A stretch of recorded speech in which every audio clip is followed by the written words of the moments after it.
Hello, this is Reverend Don Lewis, and welcome to another week of Living the Wiccan Life. This week we bring you an interview with Donald Frew, one of the interfaith representatives of the Covenant of the Goddess, and one of the best-known pagan figures in the international interfaith movement. I'm sure you'll find it a fascinating interview. Hello, this is Reverend Don Lewis, and we're here, still at PantheaCon, with the very well-known Donald Frew. Hi. Hello. And are you enjoying PantheaCon? Yes, immensely. As is often the case with these things, it's more the meeting of old friends who come together from all over the country than the programs. That's very good. In fact, often I only get a chance to get to the programs that I'm doing. Maybe one or two extra.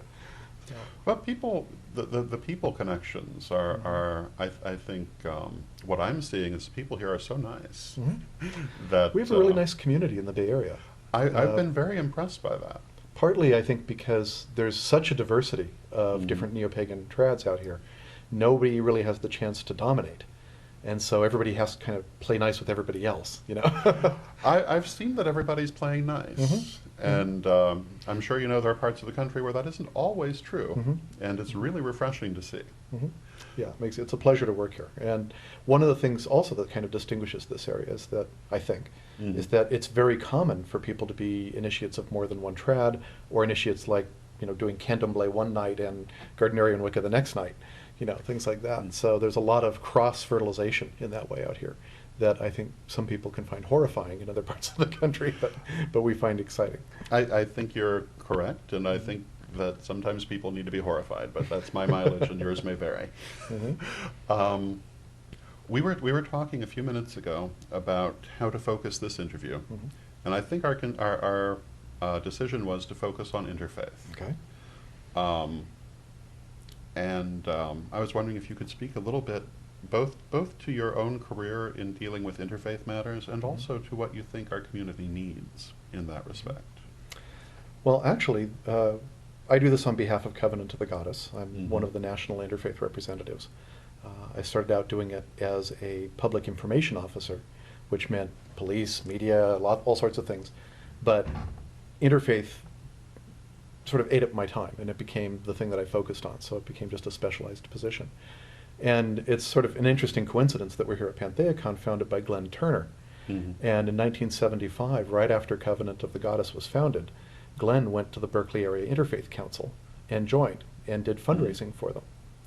And so then many years later in 1985, when as part of my public information officer duties I went to the Berkeley Area Interfaith Council, I walked into this room and there was all the mainstream religions on one side of the room, represented at the time by retired people, you know, the blue-haired ladies kind of phrase. And on the other side was the Unification Church and the Hare Krishnas and the Scientologists.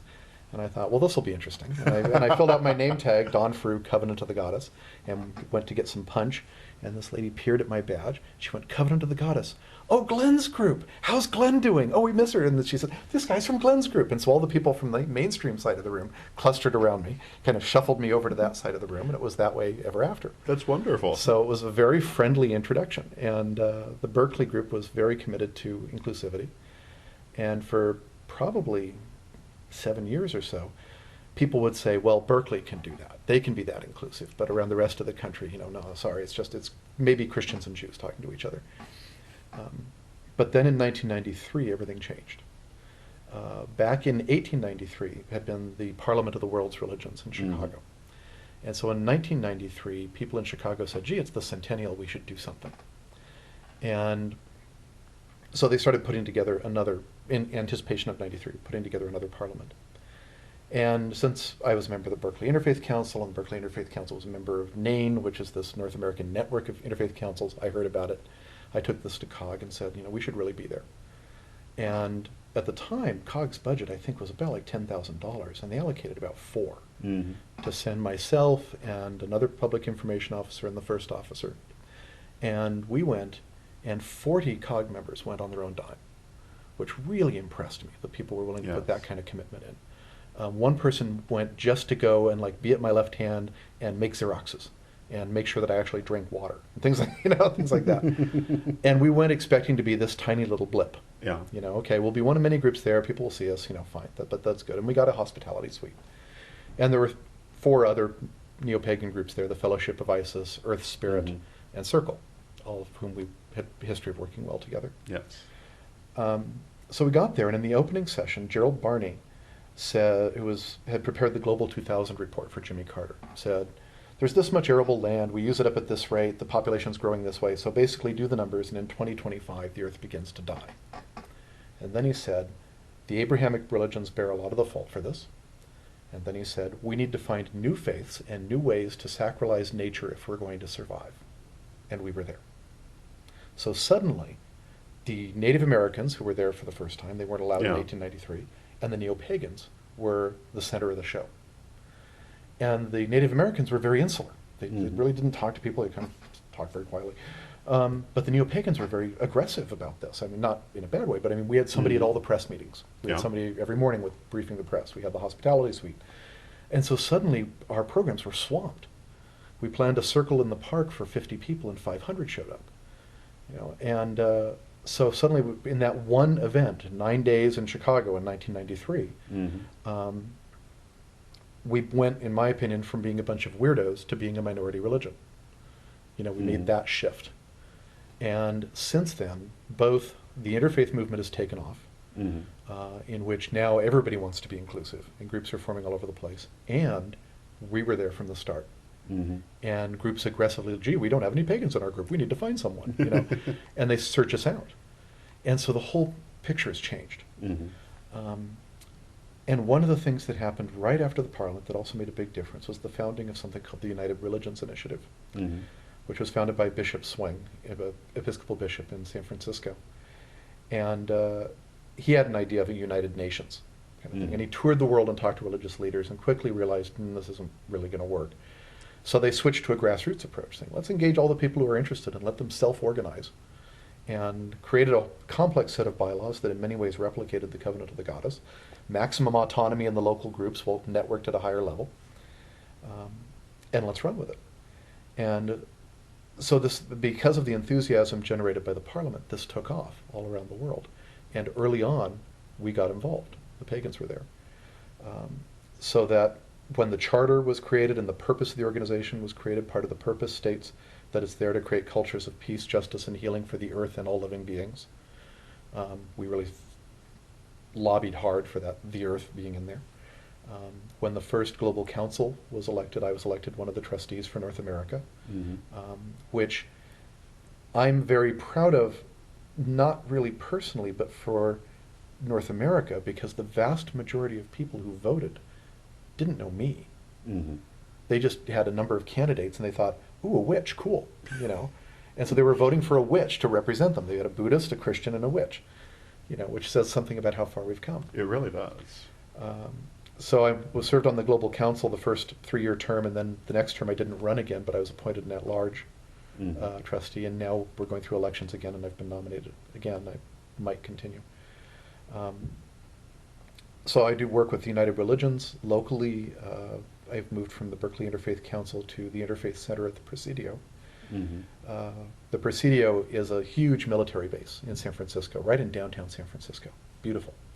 And it was converted to civilian use.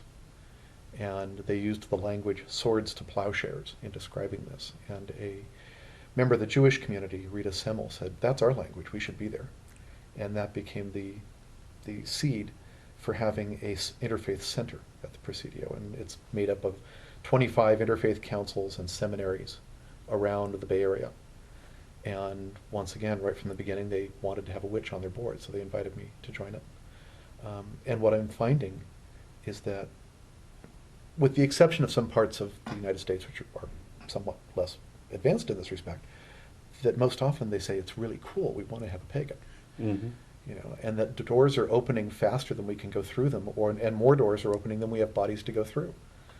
So it's really a whole new world of interfaith. It really is a huge difference from what it once was. A lot of the younger people that I encounter here, just they don't remember the persecution. Oh, they have no clue. You know, what people, really, you had to be in the closet. I mean, if they wanted to protect your job or protect keeping your children. And for many people, it really is different today. Not everyone. There are places, right. But it's such a difference that people who are just now coming into the community cannot imagine. And a lot of that change, I think, is coming about through the interfaith work around the country. It's very because their important. sources of information, their ministers, are now looking at religious diversity differently. So I think that we're doing a panel tomorrow about it called 30 Years of Wiccan Interfaith Work, What Have We Learned?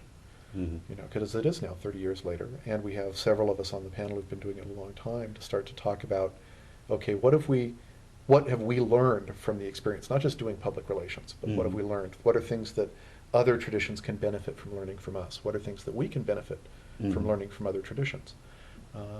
And this whole cliche that interfaith doesn't threaten your faith, it deepens it. That's what they always say, and it's true.